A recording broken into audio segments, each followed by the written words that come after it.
Welcome to the first episode of The Industry Outsider. I'm your host, Elle Grant, and this is where I talk about things I notice in the watch industry. I do feel I am the quintessential outsider. I have never worked for a watch company. I don't have some online store where I try to sell you watches or overpriced straps, and I promise you, I never will. I'm here to talk about watches, the companies that make them, and occasionally, when they deserve it, other watch channels.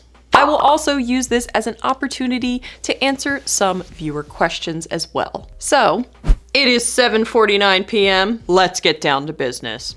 So Citizen recently released a new line of automatic Promaster divers. One line is just automatic dive watches at 44 millimeters with the very odd design of having the screw down crown at the 8 o'clock position, making them all technically left-handed watches. All of them. Apparently this is something that Citizen has done before, and I suppose one could make the case that a left-handed crown is slightly more comfortable than, say, the traditional 3 o'clock crown or even the 4 o'clock crown. But I just think it's weird. And I'm not really sure what I would be getting at this price point than some of the better watches in, say, the Orient diver range for right-handers. The other line of divers that Citizen released are all in super hard titanium, which is really cool. Unfortunately, they're all 46 millimeters, which makes them the size of small dinner plates. While these would be an excellent choice for a large-wristed man who actually dives, not so much for the rest of us. Why?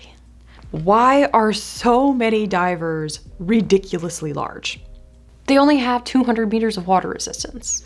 It's not like with all that size, you're getting the robust water resistance of something like a Rolex Sea Dweller or an Omega Ultra Deep Planet Ocean, but you're getting a watch that's just as big. Although much lighter because of the titanium, still a dive watch that is unnecessarily large. Look, I would love an affordable diver in super hard titanium.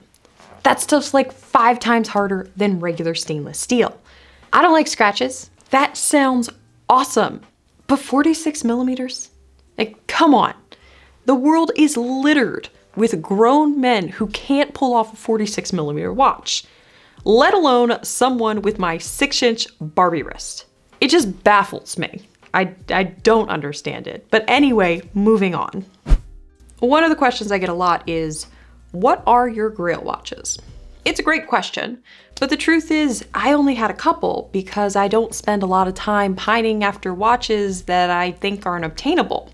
Notice I said had a couple because I have obtained one of my Grail watches, the Tudor Black Bay 58 in blue, which I purchased about 2 months ago.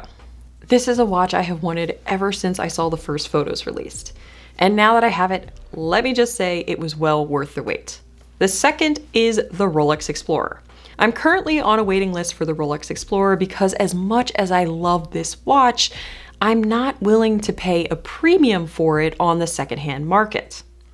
I don't love it so badly that I'd be willing to pay $3-4 grand more for it.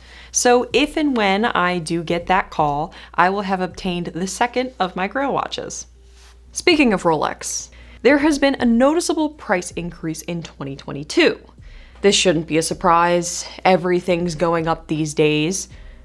Well, not everything. Not Omega. While Rolex has increased the price on the Explorer I love so much, along with all their other stainless steel offerings, in 2022, Omega's prices have stayed the same. The Explorer went from $6,450 to $7,200, which is over an 11% increase, and technically outpaces inflation.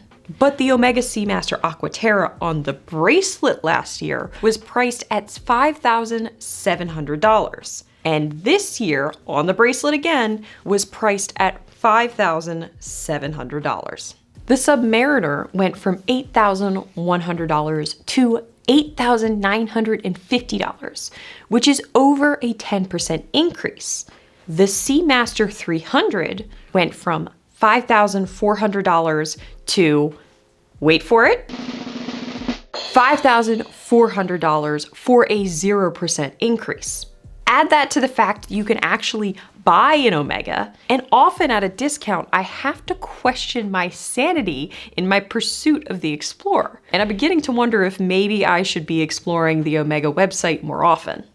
Like I mentioned earlier, there are times when watch YouTubers do things that are great, and other times when they do things that I can't stand. So I plan on having an occasional segment where I talk about that side of the industry. But today, I thought I'd just get started by listing some of my favorite watch YouTubers. That way you guys can get an idea of what I enjoy watching and also understand who I may be influenced by. The Urban Gentry. TGV was one of the first watch YouTubers I started watching regularly back when I was getting into watches. I've been watching him for nearly 7 years and he's still one of my favorites. Since then, I've become a fan of Federico Talks Watches, The Time Teller, Watchfinder and Company, and even though Adrian didn't agree with me on the whole moon swatch thing, I still enjoy his channel Bark and Jack as well. Oh, and Theo and Harris. I watch those guys almost religiously. Michael and Christian are hilarious, but I do miss Anna. There's other channels that I watch sometimes, and there's plenty of channels that do good work and have made videos that I like. But these are my top people. What do you guys watch? I'm curious what cross-section of viewers I'm attracting, so let me know in the comment section. And also, if there's someone that you really can't stand, let me know that too. Well, I think that about wraps it up for this week. I will be back next week to talk about all the fun watch stuff that happens in the meantime, and of course I will continue to do the reviews and the other videos that I've been doing. If you have a question you'd like answered, or you have a subject you want me to cover in future Outsider videos, let me know in the comment section. Thanks for watching, guys. I'll see you next time.